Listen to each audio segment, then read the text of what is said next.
Martyrdom, the highest ranks that the true friends of Allah could occupy, is provided by Allah to function as a passport, granted by the Lord, leading to paradise. In brief, fight in the cause of Allah is a golden opportunity for the true believers to have their sins effaced, and a divinely devised event for the disbelievers and enemies of Allah to face destruction and annihilation in recompense for their disbelief, tyranny and transgression. Zad al-Ma'ad 299-108, Military platoons and missions between the Battle of Uhud and the Battle of the Confederates. Uhud's misfortune left a bad impact on both the credibility and military reputation of the Muslims.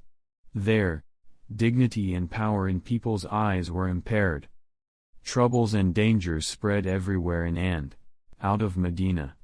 The Jews, hypocrites and Bedouins declared publicly their enmity to the Muslims, and each party was keen on degrading, and, in the final place, exterminating their whole existence. 2 months had almost passed after this battle, when Banu Azad made preparations to raid Medina. Udal and Kara tribes conspired against the Muslims in the month of Safar, 4H, and killed 10 of the Prophet PBUH's companions. Similarly, Banu Amir plotted against them too, and 70 companions were killed in the Battle of Manawel. During that period, Banu Nadir kept on announcing their enmity and were involved in a plot to kill the Prophet Muhammad, PBUH, in Rabi al-Awwal. And 4H Banu Ghatfan were about to attack Medina in Jamada al-Ula in 4H. Thus we see that the Muslims turned into an attractive target of several potential dangers after they had lost their military credibility in the Battle of Uhud.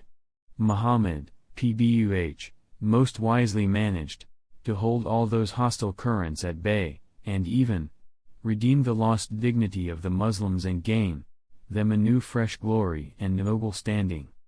The first initiative he took in this process was Hamra al-Assad pursuit operation, whereby he could retain the Muslim military reputation. He succeeded in recovering his followers' dignity and awe-inspiring position in such a manner that astonished or even astounded both the Jews and hypocrites alike. Then he proceeded to crown his successful attempts by dispatching military errands and missions.